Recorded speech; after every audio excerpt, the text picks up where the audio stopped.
Hello everyone, welcome to Module 3 or Week 3 of the semester. And today we'll be focusing on writing learning objectives. So, our learning objectives for this module are to be able to distinguish between examples of behavior and non-behavior.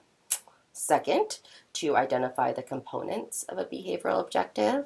And third, you should be able to write behavioral objectives based on what we're going to call operationally defined behaviors.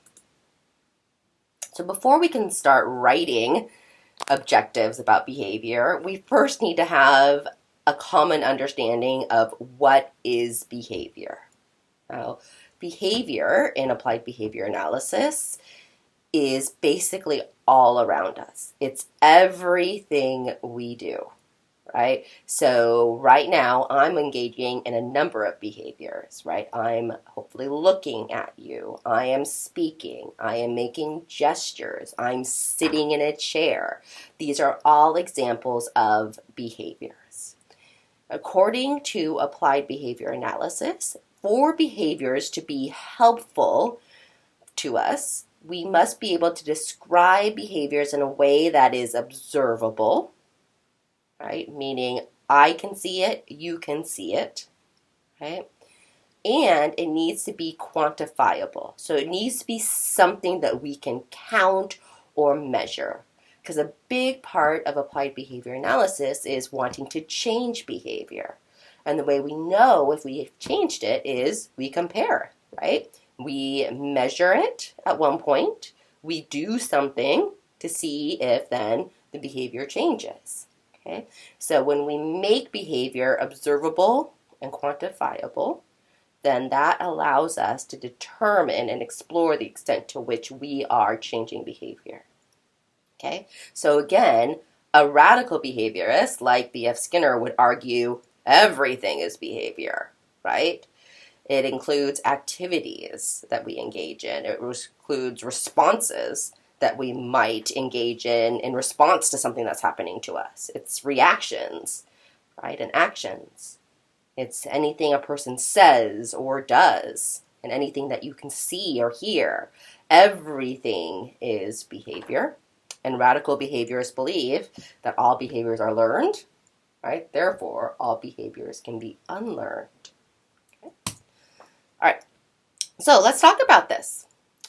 Now, again, one of the main criteria for behavior analysts is to make sure that we are operationalizing behaviors. And that is just a fancy way of saying that we're going to operationalize our definitions so that it is observable and measurable.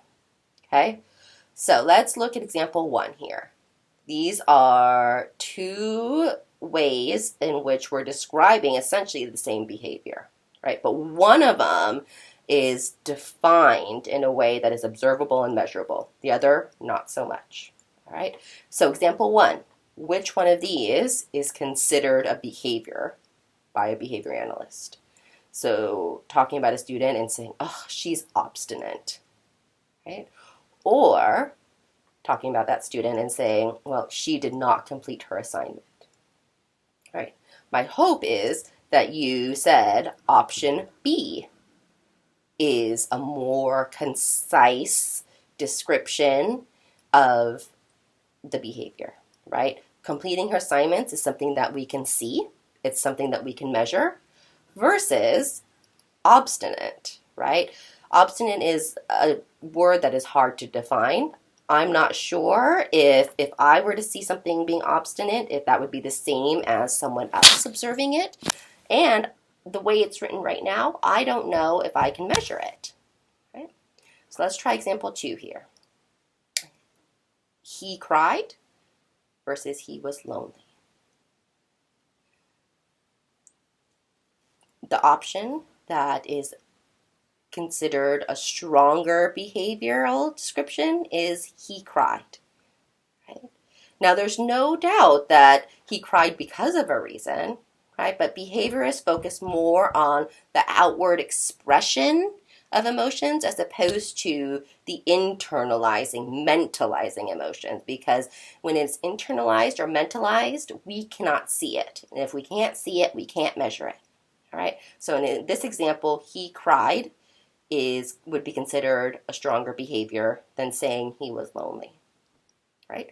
Next example, she was motivated versus by the first day of class, she completed the assigned readings for 2 weeks. Right?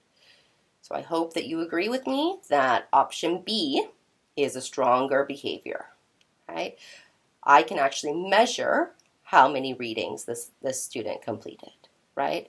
Whereas just saying someone is motivated might mean different things to different people. So it's not that observable because it is an internalizing, mentalizing emotion, and it's not measurable the way that's written. Right? Finally, he looked out the window versus he has ADD. Okay? In this example, option A is the behavior. He looked out the window. That is something I can see. That is something that I can count. Great. So why do we need to write behavioral objectives? Well, there's a number of reasons.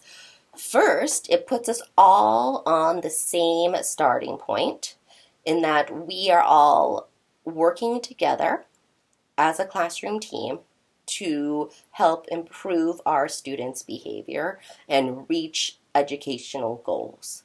Behavioral objectives allow us to identify what a student's individual goals are that we're working towards, right? Because we have these behavioral objectives written down, it also allows for more effective and easier communication between you as the teacher and your support staff, so the paraeducators or the related service personnel who might be working with the student. So related service personnel might include SLPs, OTs, PTs, but just allows us to communicate effectively and efficiently about a student's progress. Right? It allows for effective programming. So with our students who qualify for special education, oftentimes it is the behavioral objectives that really drives the activities that we design and the opportunities we present our students. Right? So it gives us some guidance as to how we need to structure our day. If we have a student who has a behavioral objective of improving his response or compliance to two-step directions, we need to make sure that we embed multiple opportunities throughout the school day for him to show us and learn how to follow two-step directions. Right? And finally, one part of a behavioral objective is to identify to what criteria we would like our students to demonstrate this skill. Right? So because we have to identify the criteria, it allows us to evaluate the effectiveness of our instruction. Once that child reaches that criteria that we set, we can confidently say that our instruction has been effective. If they are not making progress towards that criteria, we would then be able to evaluate that progress and change our instruction as needed. So, objectives are the core of a student's individualized education plan. Okay? So for those of you who are new to special education, the IEP, or Individualized Education Plan, is really the document that guides a student's access to special ed services, right? It outlines the types of services he or she will receive, as well as the specific educational goals that a teacher and other service providers are working towards. In any IEP, there always is a statement of the level at which the child or your student is currently performing. Right? Based on that student's current performance, our job is to identify long-term goals and short-term objectives that will allow the student to reach that long-term goal. Right? We need to make sure that we have objective criteria and outline how we're going to determine whether or not the student meets the goal. So what kind of data will be collected and how frequently will it be reviewed. In addition, The IEP will outline any statement of special services provided. So these would be things like students who receive additional speech and language services through the school, or occupational therapy or physical therapy. It also outlines any accommodations that would help support the student's ability to access the classroom environment or materials. And it also specifies when services start and how long they will take place, right? And we also need to provide an explanation of how much access the student will have to general education, and any accommodations that would be helpful in the child being successful in the general education setting. All right. So I mentioned that there is a difference between what I consider, what I call long-term educational goals versus short-term behavioral objectives, right? Long-term educational goals are, as they sound, meant to be worked on for an entire year, right? We write IEPs for a year. Okay. Educational goals typically align with state standards that says for this age group, students at this age should be able to X, Y, and Z, right? So potentially an educational goal for a fourth grader would be to read fourth grade text independently, right? They're generally pretty broad.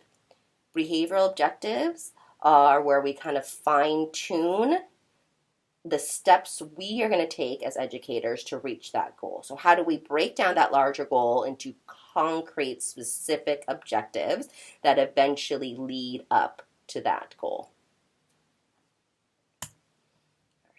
In a behavioral objective, it is somewhat formulaic in that there are 4 things we always include in a behavioral objective.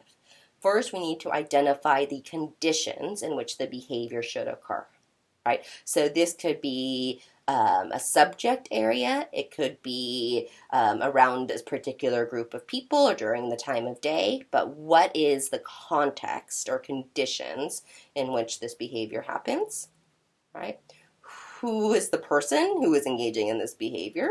So oftentimes that's a student, right? The behavior that we're targeting, okay? And the criteria that will let us know that if we were to reach this criteria, we now have an acceptable level of performance, that we have actually met this objective. All right. So as an example here, if we put it all together, the condition of given independent work time, Tom will stay in his designated work area for 10 minutes, right, in 2 out of 3 opportunities, or in 2 out of 3 days, right? So there I've specified the condition, which is given independent work time, the name of the student, the behavior, which is staying in his seat, and the criteria for at least 10 minutes, right, across 2 opportunities or 2 independent work times.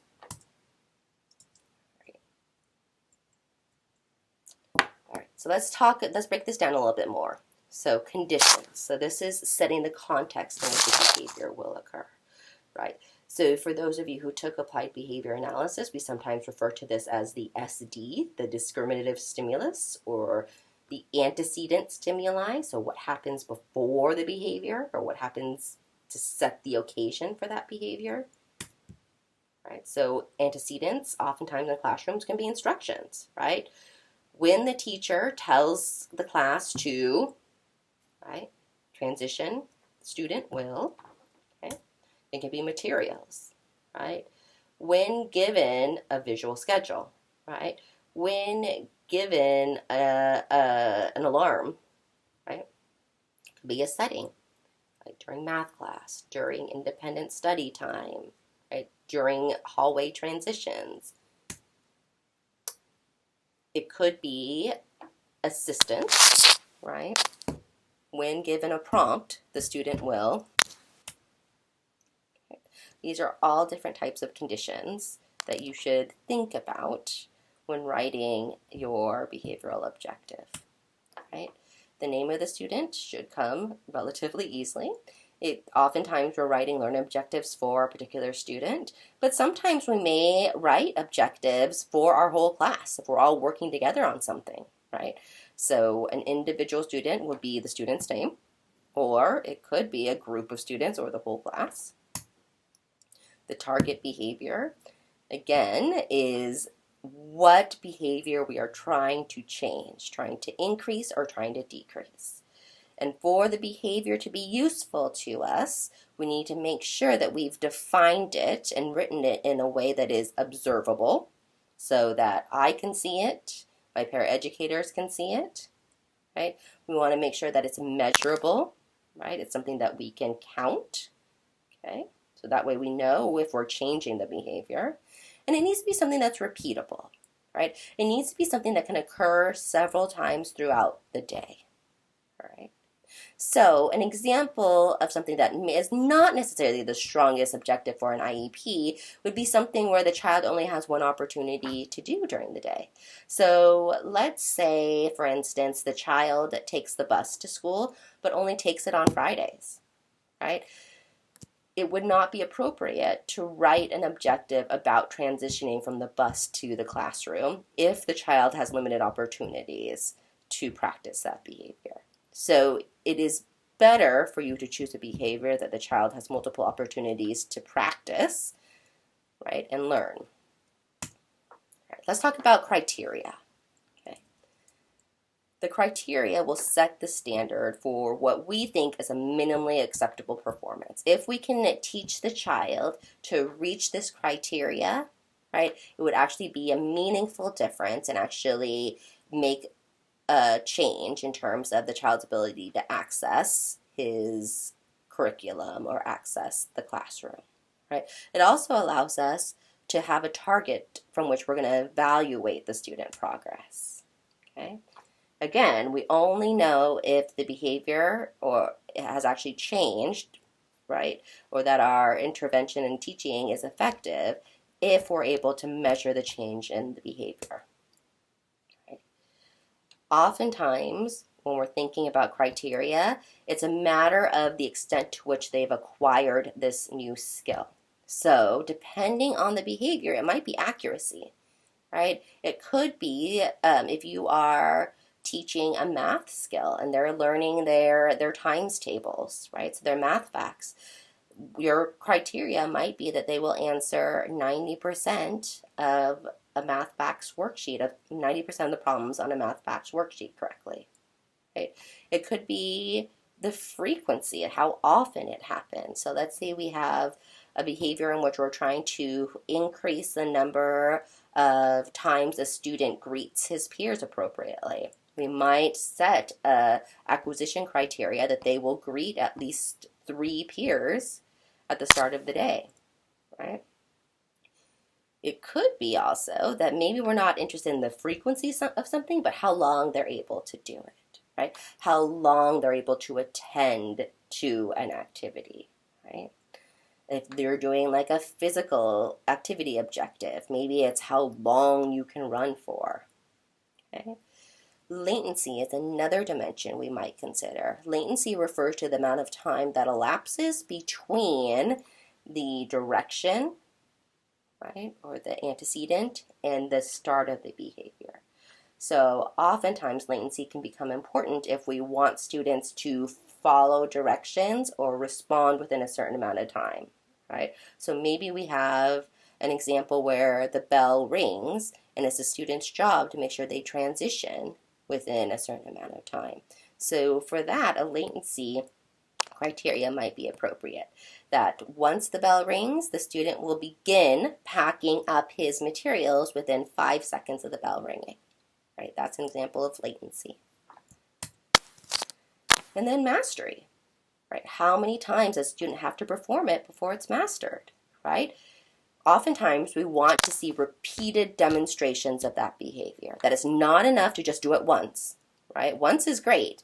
But in order to be confident that that is a skill you've acquired, we want to see it multiple times across multiple days. In general, learning objectives follow this generic template. Okay, you can modify it based on your situation, but this generic template applies to a majority of the learning objectives you will write. So during blank, so during the context, the antecedent condition, right?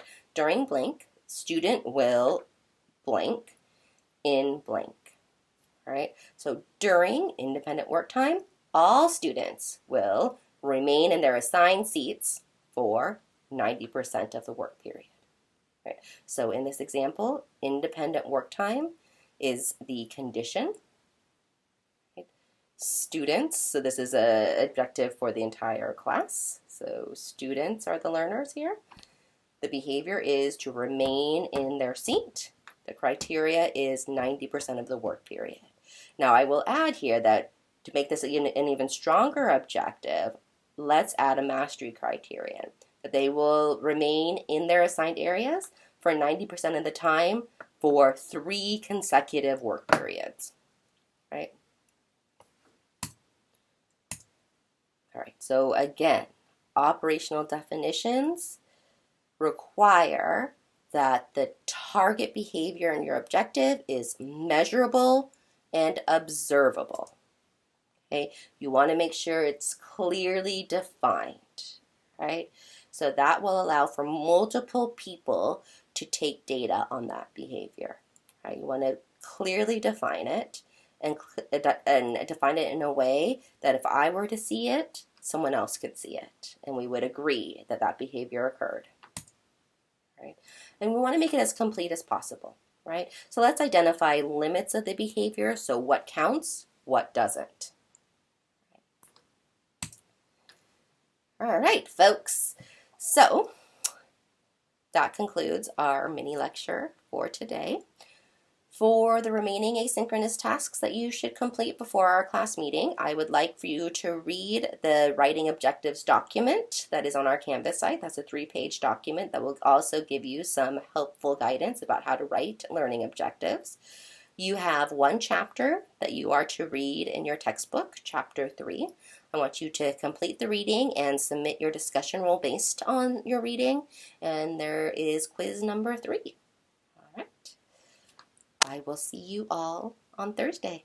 Bye.